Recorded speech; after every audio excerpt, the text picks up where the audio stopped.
j'aimerais ce matin, si vous avez votre Bible avec vous, et vous pouvez avoir votre Bible sur le téléphone, j'aimerais que vous puissiez tourner dans l'Évangile de Matthieu et le chapitre 24. Et le titre du message que j'aimerais de vous partager ce matin, ça s'intitule « Comment avoir la paix lorsque nous entendons des bruits de guerre ». Et puis, dans les dernières semaines, je vous ai parlé beaucoup sur la paix que Dieu désire nous donner. Notre génération, on pourrait dire, vit des temps qui sont de plus en plus difficiles et nous entendons parler de plus en plus de bruits de guerre. Et notre monde est troublé et un grand besoin dans notre société, dans la population en général, on pourrait dire, c'est d'avoir la paix de l'âme, la paix dans notre cœur, la sécurité. Et comment est-ce que nous pouvons avoir la paix aujourd'hui alors qu'il se passe tellement de choses autour de nous? Hein? Et puis, j'ai partagé quelques messages, en fait, 3 messages dans les dernières semaines. Et comment est-ce que nous pouvons trouver la paix? Et je ne sais pas pour vous, mais moi, ça m'interpelle beaucoup, ces messages ici. Et en fait, pour trouver la paix, il faut la chercher au bon endroit. Hein? Et c'est en Jésus-Christ que nous trouvons la paix. Pas dans notre performance, pas dans nos œuvres, mais lorsqu'on met notre confiance en Jésus. C'est là que nous trouvons la paix. Et nous trouvons la paix aussi, non lorsque nous cherchons à rendre le mal pour le mal, mais lorsqu'on recherche à retourner le bien pour le mal, c'est là que Dieu dépose sa paix dans notre cœur. Et aussi, c'est dans sa parole, dans la parole de Dieu qu'on trouve la paix aussi. Vous savez, les restrictions que Dieu met dans sa parole pour nous, ce n'est pas pour nous priver de quoi que ce soit, c'est pour notre paix. Amen. Et vraiment, lorsque nous recherchons à appliquer la parole de Dieu, nous sommes toujours gagnants. Et nous avons vu aussi comment est-ce que pour avoir la paix, vous savez, il faut déposer nos inquiétudes aux pieds du Seigneur. Hein? Pas seulement lui faire connaître nos besoins, mais aussi lui donner nos inquiétudes avec nos besoins. Est-ce que ça vous arrive des fois d'avoir des inquiétudes avec vos besoins? Et il y a un monsieur, un prédicateur, il s'appelle John Eldredge. Plusieurs le connaissent. Et il dit souvent cette prière-là, il dit, c'est important de dire au Seigneur, « God, I give everyone and everything to you. » Hein? Dieu, je te donne toutes choses et toute personne entre tes mains. Et c'est important, vous savez, qu'on ait la paix, qu'on puisse vraiment donner nos inquiétudes au Seigneur, bien nourrir nos pensées, être reconnaissant pour ce que nous avons. Et aussi, vous savez, pour avoir la paix aujourd'hui, il faut réaliser que le bien ne produit pas toujours des réactions positives. Hein?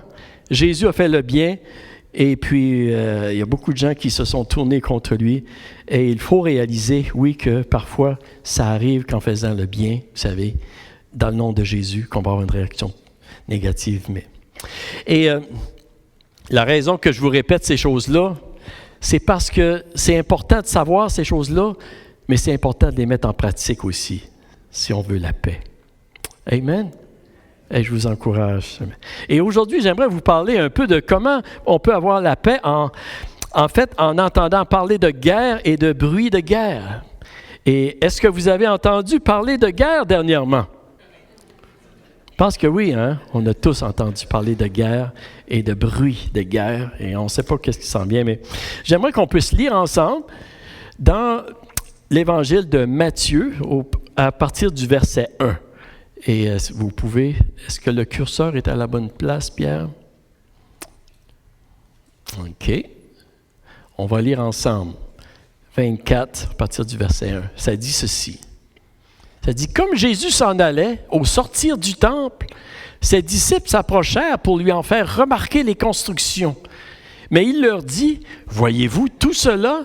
Je vous le dis en vérité, il ne restera pas ici pierre sur pierre qui ne soit renversée. » Il s'assit sur la montagne des Oliviers et les disciples vinrent en particulier lui faire cette question. « Dis-nous, quand cela arrivera-t-il et quel sera le signe de ton avènement et de la fin du monde? » Jésus leur répondit, Prenez garde que personne ne vous séduise, car plusieurs viendront sous mon nom, disant « C'est moi qui suis le Christ », et ils séduiront beaucoup de gens. Vous entendrez parler de guerre et de bruit de guerre. Gardez-vous d'être troublés, car il faut que ces choses arrivent. Mais ce ne sera pas encore la fin.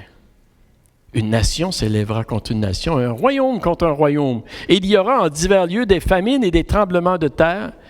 Tout cela ne sera que le commencement des douleurs. Et Seigneur, je prie ce matin que tu parles à nos cœurs à travers ta parole, Seigneur.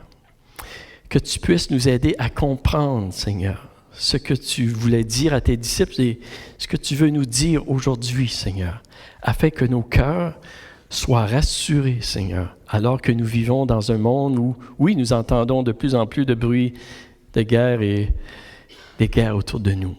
C'est toi qui règnes, tu es souverain, Seigneur. Tu es à l'œuvre, Seigneur Dieu, dans notre monde et dans nos vies aussi. Et je prie, Seigneur Dieu, je prie que tu puisses parler à nos cœurs, à chaque personne qui sont ici dans ce lieu. Tu sais ce qu'ils ont besoin d'entendre ce matin, Seigneur. Merci Dieu, et je prie que tu m'aides à partager ce message comme tu voudrais que je le partage, pour ta gloire et pour l'avancement de ton royaume et pour le salut du plus grand nombre. C'est ma prière, Seigneur. Dans le nom de Jésus, je prie. Amen. Amen. J'aimerais qu'on puisse regarder un petit peu le contexte lorsque Jésus a dit ces paroles à ses disciples, qu'on peut vraiment se mettre un peu même dans la peau de les disciples. Et lorsque cet épisode, en fait, s'est produit, juste auparavant, Jésus venait de dire combien de fois il avait voulu rassembler les enfants d'Israël comme une poule rassemble ses poussins sous ses ailes, mais il ne l'avait pas voulu. Tu connais ça, soit Jacques des poules, hein? En fait, Jésus, il venait juste de dire dans le verset 27, si vous avez votre Bible, vous pouvez le lire, il dit « Jérusalem, Jérusalem, toi qui tues les prophètes et qui lapides ceux qui te sont envoyés, combien de fois j'ai voulu rassembler tes enfants comme une poule rassemble ses poussins sous ses ailes, mais vous ne l'avez pas voulu. Voici que votre maison vous sera laissée déserte. » Jésus vient juste de dire, en fait, que la maison d'Israël, en fait, le temple, il va être laissé désert. Ça veut dire qu'il va être désolé, inhabité, abandonné. C'est ça qu'il vient de dire. Et maintenant, dans le verset 1 ici, nous voyons que Jésus, il sort du temple avec ses disciples et les disciples, ils disent à Jésus, ils font remarquer à Jésus, vous savez, les belles constructions. Hein? Ça nous dit, ils s'approchèrent pour lui en faire remarquer les constructions. Il dit à Jésus, regarde, Jésus, comment est-ce que le temple est grand et tout puissant. Et en fait, on pourrait dire que les disciples ici étaient comme impressionnés par la construction du temple et peut-être qu'ils voulaient que Jésus réalise, tu sais, que hey, c'est toute une construction ici, hein? C'est remarquable. Et c'est vrai, vous savez que le temple de Jérusalem à cette époque-là était vraiment une construction remarquable. Et l'historien Joséphus, en fait, il dit que le temple était construit avec des pierres, vous savez, qui étaient même jusqu'à 50 pieds de long, 24 pieds de large et 16 pieds d'épaisseur. Et je me souviens, lorsque nous étions en Israël, je ne sais pas si tu t'en souviens, Jean, puis Ron aussi, mais nous avions été dans des endroits de l'archéologie, puis on pouvait voir une de ces pierres-là. Puis je vous dis, c'était impressionnant. C'était impressionnant. Et les disciples ici, ils disent à Jésus, hey, regarde ça, la construction. Et c'est comme si les disciples voulaient rappeler à Jésus la solidité du temple, tu sais. Et en fait, on pourrait peut-être se dire, on pourrait peut-être même penser, est-ce que les disciples, dans leur idée, peut-être qu'ils disaient, est-ce que Jésus, penses-tu vraiment que le temple peut être détruit, peut être démoli, peut être inhabité? Tu sais? Et vous savez, il y a des choses parfois dans ce monde qui peuvent sembler à nos yeux, des choses impressionnantes, presque invincibles, puissantes, indestructibles, mais aux yeux de Dieu, là, c'est pas grand-chose. Est-ce que vous êtes avec moi? Hein? Et je crois qu'il faut faire attention. Il faut faire attention, vous savez, d'être impressionné par des choses dans ce monde qui peuvent sembler impressionnantes ou presque invincibles, parce que Dieu n'est pas impressionné par les grandes choses de ce monde ici.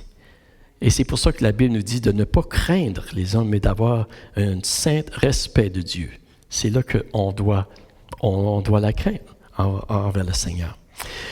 Et ça, c'est un petit peu le contexte ici. Et il y a 3 choses que j'aimerais voir avec vous ce matin concernant comment on peut avoir la paix lorsqu'on entend parler des bruits de guerre. Et la première, c'est celle-ci. On peut avoir la paix en reconnaissant que toutes les paroles de Jésus vont s'accomplir.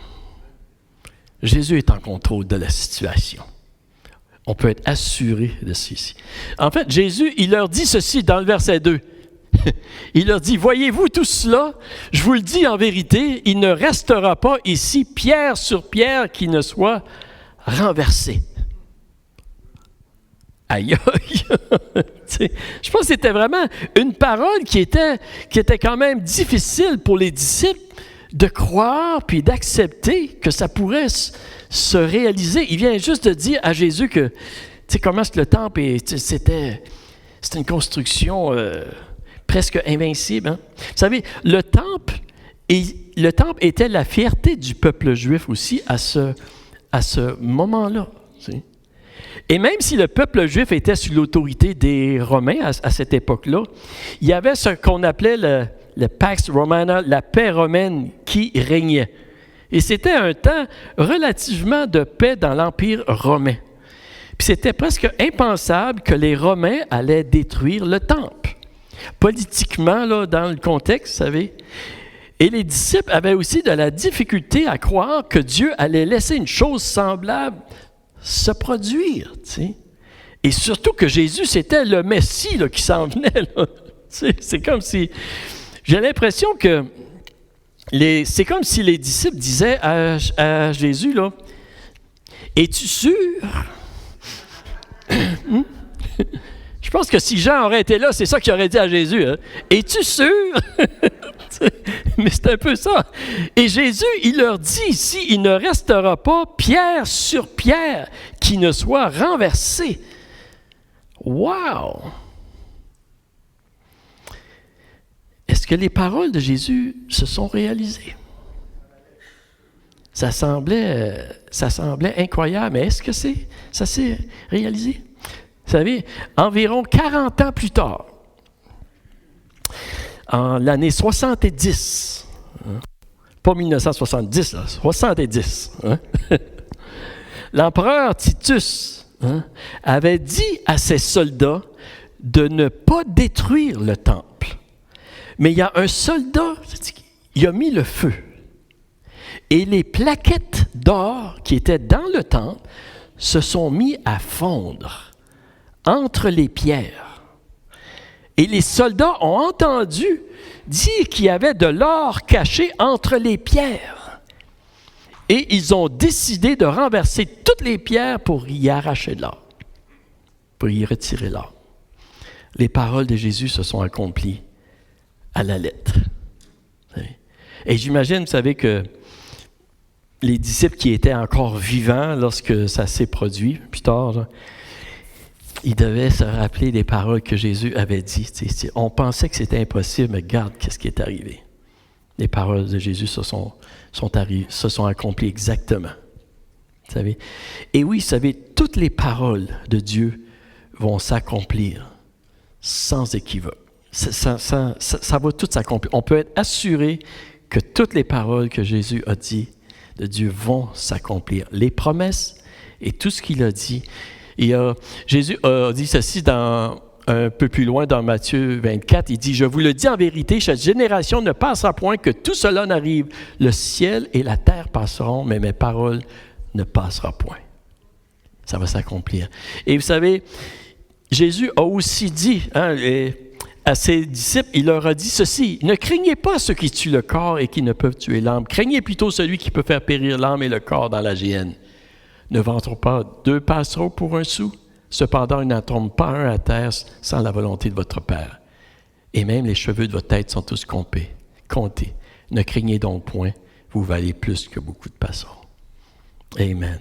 Le Seigneur a promis d'être avec son peuple. Il va être avec nous. Amen. Quelles que soient les montagnes, il va nous donner la force pour y aller. Donc, nous pouvons vraiment être assurés, vous savez, nous pouvons avoir la paix, même si notre monde, on entend parler de guerre, de bruit de guerre, les paroles de Jésus vont s'accomplir. Ils vont s'accomplir, les bonnes. La deuxième chose que j'aimerais de voir avec vous ce matin pour avoir la paix en entendant des bruits de guerre, c'est ceci. C'est en reconnaissant que notre connaissance est limitée. Notre connaissance est limitée de ce qui s'en vient. En fait, Jésus, dans le verset 3, on lit ceci, ça dit « Il s'assit sur la montagne des Oliviers et les disciples vinrent en particulier lui faire cette question. Dis-nous, quand cela arrivera-t-il? Et quel sera le signe de ton avènement et de la fin du monde? » Vous savez, en fait, en passant le mont des Oliviers, la montagne des Oliviers, vous savez, c'est juste en face de Jérusalem. Il y a la vallée du Cédron, puis il y a la montagne des Oliviers. Quand je vous dis ça, je me souviens, avec Jean et Ron, on était justement là un jour, le mont des Oliviers, on peut voir la ville de Jérusalem. Et vous savez, la Bible nous dit aussi que c'est là, sur le mont des Oliviers, que Jésus va revenir, qu'il va poser le pied sur le mont des Oliviers. En fait, dans Zacharie, le chapitre 14, et le verset 3 et 4, ça dit ceci, « L'Éternel paraîtra et il combattra ces nations comme il combat au jour de la bataille. Ses pieds se poseront en ce jour sur la montagne des Oliviers, qui est vis-à-vis de Jérusalem du côté de l'Orient. La montagne des Oliviers se fendra par le milieu à l'Orient et à l'Occident. Il se formera une très grande vallée. » Vous savez, et ça aussi, cette parole-là, elle va s'accomplir un jour. On peut être certain de ceci. Jésus revient au moment qu'il a choisi, au bon moment, dans sa sagesse. Il va revenir. Notre Sauveur, il s'en vient. Les disciples ici, j'aimerais qu'on pourrait se mettre un peu dans leur peau, vous savez. Et ils ont demandé à Jésus, ben dis-nous quand ça va arriver, ça c'est quoi le signe de ton avènement puis de la fin du monde? Tu sais? Je pense que les disciples étaient un peu curieux, puis peut-être qu'ils étaient aussi un peu inquiets. Tu sais? Et vous savez, les disciples, ils croyaient que Jésus était le Christ, le Messie, le Fils de Dieu, le Sauveur promis dans les Écritures. Ils croyaient, mais ils ne comprenaient pas toute la manière que Dieu allait intervenir, qu'allait venir établir son règne, vous savez. Puis c'est correct, vous savez. On pourrait dire que leur connaissance était limitée. Leur connaissance était limitée, vous savez. Et en fait, le point que je veux mentionner ici aussi, c'est que, vous savez, même si notre connaissance est limitée, là, on peut avoir la paix. Parce que Dieu est en contrôle. Mais ils croyaient probablement, vous savez, que lorsque ces choses allaient se produire, en fait, la destruction du temple, l'avènement, la fin du monde, ils croyaient peut-être que c'était à ce moment-là que Jésus allait établir son règne, lorsqu'il allait avoir des guerres qui allaient venir, puis qui allaient aboutir finalement à tout ce que Jésus venait de dire. Et la question des disciples, vous savez, ça nous révèle certaines choses concernant les disciples. Et je crois qu'on a des choses à retenir dans ceci. En fait, ça nous révèle que les disciples étaient très... Ils étaient concernés ici pour la connaissance pour la connaissance des signes, pour la connaissance du moment, pour la connaissance de les temps que ces choses allaient se produire. Ils étaient concernés pour ceci. Puis c'est pas, d'une façon, vous savez, je veux qu'on comprenne, c'est pas une mauvaise affaire, là. C'est pas une mauvaise chose de vouloir, de rechercher à savoir dans quel temps que nous vivons, là, tu sais. Mais il faut faire attention, vous savez, parce que ça peut devenir un piège, des fois. Ça peut devenir un piège. Et les disciples, oui, étaient très concernés pour les signes, le moment, les temps que ça se produira. Et peut-être qu'ils étaient un peu plus concernés pour savoir le moment que leur mission qu'ils avaient à accomplir jusqu'à temps que Jésus revienne. Et en fait, vous savez, dans les Actes des Apôtres, on lit ceci dans Actes, le chapitre 1. Vous savez, lorsque Jésus est apparu après sa résurrection, et je vais simplement vous le lire au verset 4, le chapitre 1, ça dit « Comme il se trouvait avec eux, il leur recommanda de ne pas s'éloigner de Jérusalem, mais d'attendre ce que le Père avait promis. Il dit, ce que je vous ai annoncé, leur dit-il, car Jean baptisait d'eau, mais vous, dans peu de jours, vous serez baptisés du Saint-Esprit. Alors les apôtres réunis lui demandèrent, Seigneur, est-ce en ce temps que tu rétabliras le royaume d'Israël? Il leur répondit, ce n'est pas à vous de connaître les temps ou les moments que le Père a fixés de sa propre autorité. Mais vous recevrez une puissance, le Saint-Esprit survenant sur vous et vous serez mes témoins à Jérusalem, dans toute la Judée, dans la Samarie et jusqu'aux extrémités de la terre. Et on voit encore que là, les disciples, vous savez, étaient concernés. Ils étaient concernés pour le moment, puis c'était correct. Mais Jésus, il les rappelle qu'est-ce qui est le plus important. Il dit, c'est Dieu qui va déterminer le temps et le moment qui va revenir. Et en fait, dans la réponse de Jésus, vous savez, on peut voir qu'il leur dit plusieurs signes précurseurs à sa venue, mais il veut les mettre en garde de ne pas trop s'inquiéter concernant les signes, mais de rechercher à être des serviteurs fidèles au Seigneur. Est-ce que vous êtes avec moi ce matin? Et en fait, il leur dit un petit peu plus loin, il leur dit, en fait, dans le verset 4, qui est dans votre Bible, il dit « Prenez garde que personne ne vous séduise, car plusieurs viendront sous mon nom. C'est moi qui suis le Christ, et ils séduiront beaucoup de gens. » Et le point que je veux qu'on peut saisir ici, c'est que la curiosité des disciples n'était pas mauvaise en soi, mais s'ils n'étaient pas prudents, elle pouvait devenir un piège, un danger pour eux, si ceci devenait leur préoccupation première, et ça pouvait devenir un danger qu'ils deviennent vulnérables aux séducteurs et aux charlatans qui allaient essayer de séduire le monde en utilisant des événements et en disant qu'ils ont un message qui vient de Christ et en disant qu'ils étaient eux-mêmes le Christ. Êtes-vous avec moi? Il y avait ce danger-là. Il y avait ce danger-là, si qu'ils étaient trop concentrés sur ça, qu'ils deviennent vulnérables. Et vous savez, il y a une leçon et un message très important à retenir ici pour nous, en 2023, parce qu'il se passe beaucoup de choses dans notre monde aujourd'hui. Même si nous sommes curieux et désireux de connaître les signes de la fin des temps, nous devons être prudents de ne pas faire des signes notre première préoccupation parce que nous pouvons devenir vulnérables à la séduction des faux Christ, des faux prophètes qui vont rechercher à utiliser des événements pour séduire et éloigner de leur mission les serviteurs de Dieu.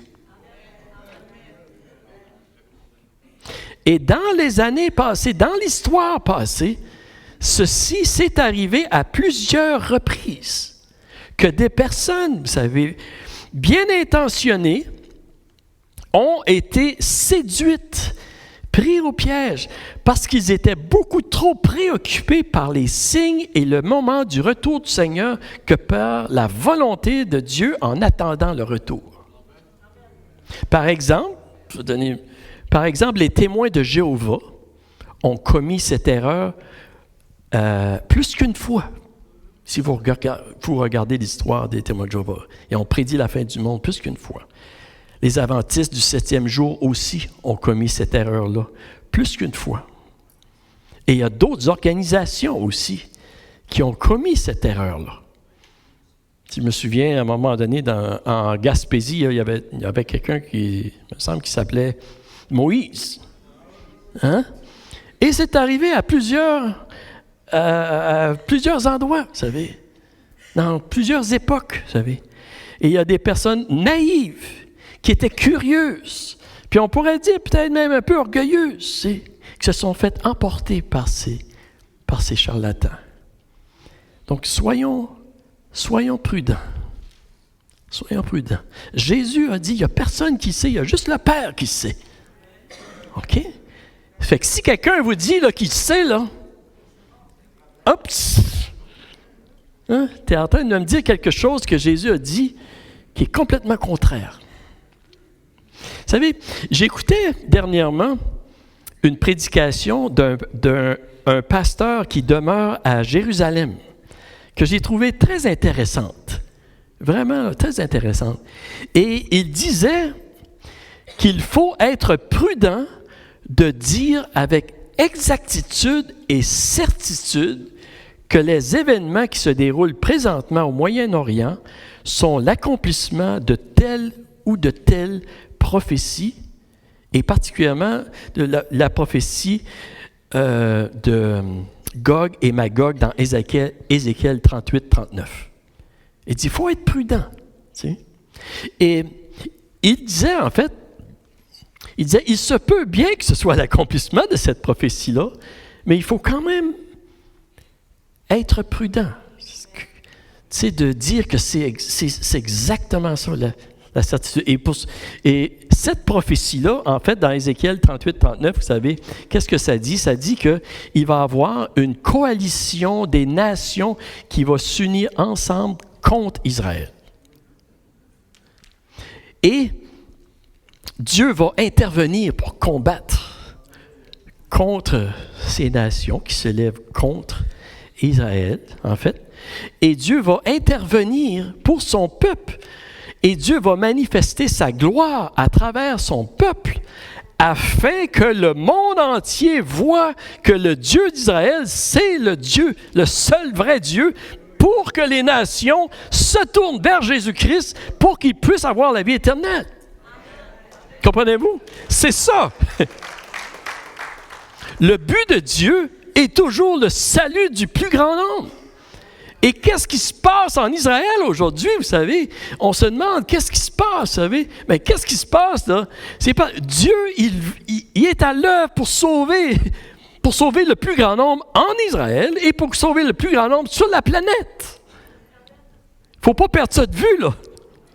Car Dieu a tant aimé le monde entier, qu'il a donné son Fils unique afin que quiconque croit en lui ne périsse point, mais qu'il a la vie éternelle. Et Dieu n'a pas changé son plan.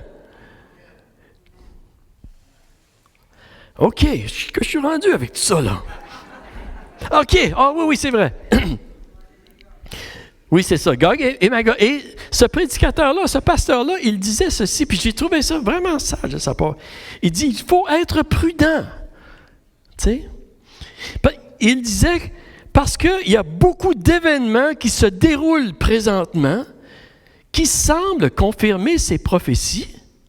Et il dit, en même temps, nous découvrons de nouvelles choses qui met à la lumière aussi, qui met beaucoup de lumière sur les prophéties bibliques. Il y a beaucoup de choses qui se déroulent, tu sais, puis il disait, à mesure que nous avançons, notre connaissance augmente concernant la révélation que Dieu nous a donnée dans sa parole. On commence à comprendre des choses de plus en plus. Il dit, il faut être prudent de ne pas trop s'avancer dans nos interprétations pour ne pas perdre la crédibilité de nos explications, de nos interprétations, de nos messages. Il dit, il faut faire preuve d'humilité en reconnaissant que notre connaissance est quand même limitée et qu'elle continue d'augmenter à mesure que les événements se déroulent. Et j'ai trouvé que c'était vraiment une parole sage de sa part. Et je crois que l'humilité dans la connaissance et l'interprétation des signes qui se déroulent devant nous devrait faire partie de notre discussion aussi. Oui, il y a des choses qu'on connaît qui sont très claires, mais il y a des choses qui ne sont pas tout à fait claires. Vous savez, la Bible nous dit qu'à la fin des temps, la connaissance augmentera. Hein? Daniel, chapitre 12, verset 4, il dit, « Toi, Daniel, tiens secrète ces paroles et scelle le livre jusqu'au temps de la fin. Plusieurs alors le liront et la connaissance augmentera. » La connaissance augmentera. La connaissance que Dieu parle ici, ce n'est pas seulement la connaissance de toutes les choses en général en raison du progrès de la technologie. Là, tu sais. C'est aussi la connaissance des prophéties bibliques, des événements de la fin et du plan de Dieu pour établir son règne sur la terre. Une connaissance encore plus grande de qu'est-ce que Daniel, le livre de Daniel prophétise. Êtes-vous avec moi? Et nous devons accepter humblement que oui, cette connaissance augmentera de plus en plus alors que nous voyons les choses se produire dans notre génération. Et c'est pourquoi, vous savez, que c'est important d'avoir une attitude d'humilité dans la connaissance. Même avec beaucoup de conviction et de certitude, on doit avoir une attitude d'humilité concernant notre connaissance exacte. Et en fait, vous savez, cette humilité-là, ça va aider les gens aussi autour de nous à écouter qu'est-ce qu'on a à leur dire. On pourrait même dire, je m'étire un petit peu là-dessus, mais je pense que c'est important qu'on puisse bien... On pourrait même dire que qu'est-ce qui est en train de se produire, c'est, au niveau de la connaissance, c'est un peu comme à la première venue de Jésus, 2000 ans passés sur la terre, lorsque Jésus est venu. Lorsque Jésus est venu dans le monde 2000 ans passés, là, la connaissance du plan de Dieu était limitée. Et elle a augmenté d'une manière exponentielle, vous savez. Les gens, c'était qui ce serviteur-là souffrant là, de Ésaïe 53, là? Hein? C'était assez... il y avait une idée, là, mais c'était pas... Les disciples ont compris après la mort de Jésus que c'était le Messie, c'était lui. Ils ont compris plein de choses. Lorsque Jésus était là, et après Jésus, ils ont compris que la croix était nécessaire pour le salut du monde. La connaissance a augmenté. Et de même, vous savez, je crois que dans les temps que nous vivons, notre connaissance va augmenter énormément aussi. Et même, elle va continuer d'augmenter après le retour du Seigneur.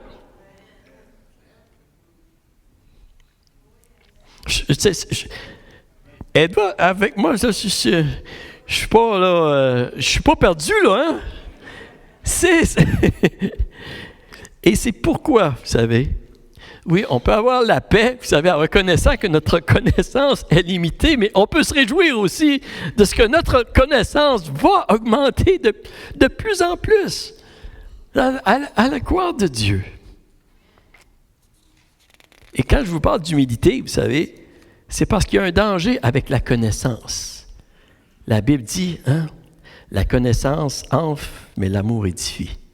La connaissance, ça rend orgueilleux. Il faut faire attention, vous savez. OK.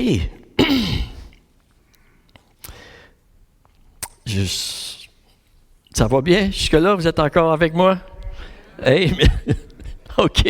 Comment avoir la paix en entendant des bruits de guerre, même si on ne connaît pas tout? Dieu Dieu est en contrôle. Et la troisième chose, rapidement, c'est comment avoir la paix en attendant la pluie de guerre. En reconnaissant qu'il faut que certaines choses arrivent avant le retour de Jésus. Il faut que certaines choses arrivent.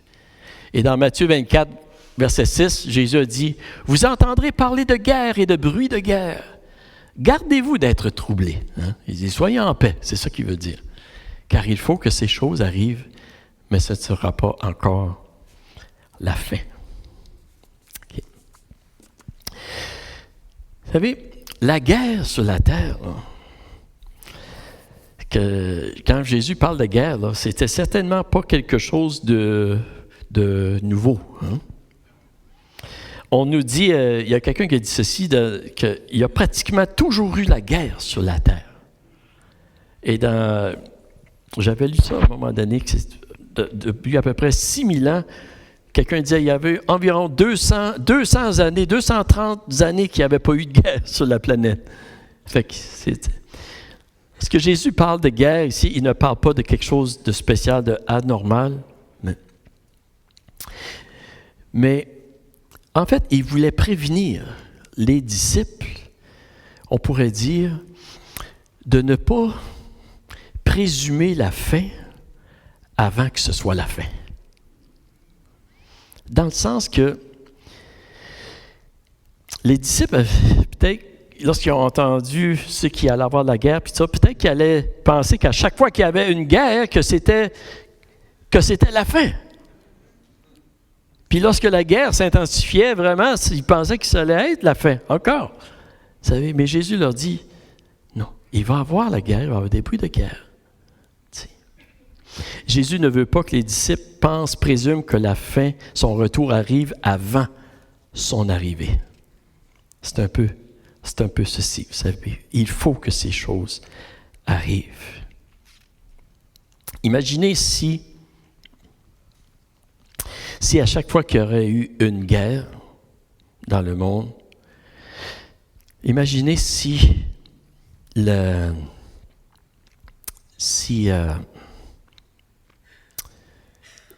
le dire, là, c'est juste un fois pour mon cerveau, mais imaginez si à chaque fois qu'il y a eu une grande guerre, que le christianisme, la chrétienté, nous aurions dit, c'est la fin du monde.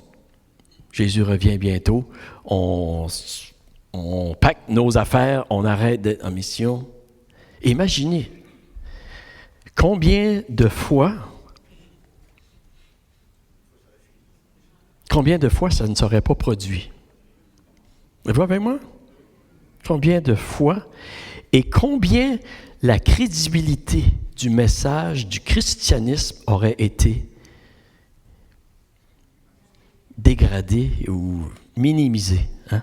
Combien de personnes auraient dit c'est encore la même histoire? C'est juste, vous savez, puis je crois que c'est... Et ça n'aurait pas arrivé parce que Jésus n'a pas dit que ça allait arriver. Un jour, ça va arriver. Un jour, ça va arriver. Mais il faut faire attention, vous savez. Et en fait, Jésus, il utilise un petit peu plus loin l'analogie d'une femme enceinte. Hein? Il dit, au verset 8, il dit « Tout cela ne sera que le commencement des douleurs.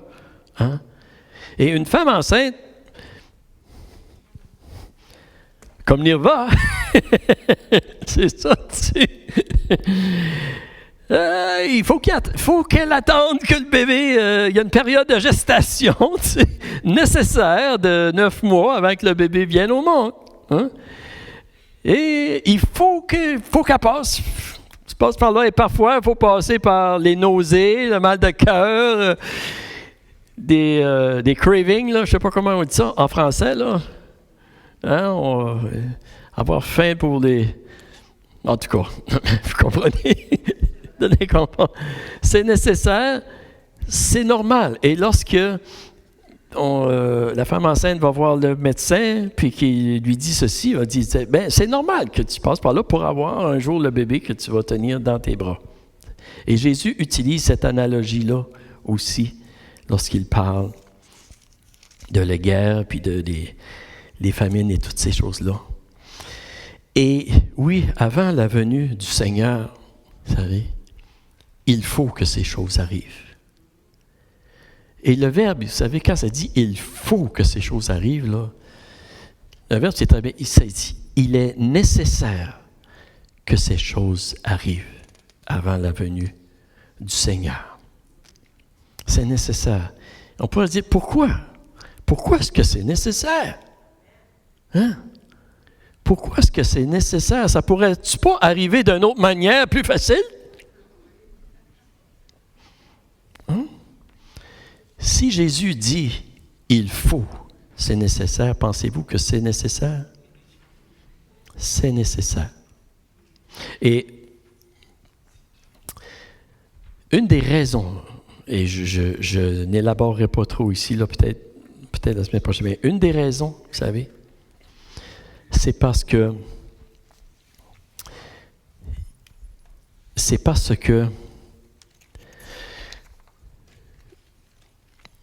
ça s'en vient. Dieu a créé l'homme libre de choisir, on est libre de suivre le Seigneur, de croire dans le Seigneur ou de marcher dans nos voies. Amen. Dans Romains 1, c'est très clair, vous savez. Et à un moment donné, les gens ne veulent rien savoir de Dieu, qui veulent s'éloigner de Dieu. À un moment donné, Dieu va les laisser suivre le chemin qu'ils veulent suivre. C'est ça, vous savez. Mais Dieu, l'amour de Dieu ne change pas, par exemple. Et nous savons que, souvent, c'est à travers les difficultés que les gens se tournent vers Dieu, qui reviennent à Dieu, afin que Dieu puisse répandre sa grâce, son amour, leur donner la vie. Amen? Amen, Jacob. C'est ça que c'est. Hein? C'est comme le fils prodigue. Le fils prodigue, il est revenu à un moment donné, Seigneur. Malheureusement, s'il aurait compris avant, il n'aurait pas eu besoin de passer à travers tout ça. Et on pourrait comparer notre monde aussi, c'est comme ça, vous savez. Et une des raisons, il faut que ça arrive pour que le plus grand nombre vienne à connaître la grâce et l'amour de Jésus-Christ. Il faut que ça arrive. Donc, on peut avoir la paix, vous savez, en sachant qu'il y a certaines choses qu'il faut qu'il arrive avant le retour du Seigneur. Et en fait, ça s'applique même dans la vie des personnes. Parfois, on prie pour certaines personnes qui peuvent venir au Seigneur, qui peuvent connaître, vraiment se donner à Dieu de tout leur cœur, vivre pleinement la vie. Et parfois, vous savez, ça prend des choses. Et ce n'est pas Dieu qui envoie ces choses-là. Ce n'est pas Dieu qui envoie ces choses-là.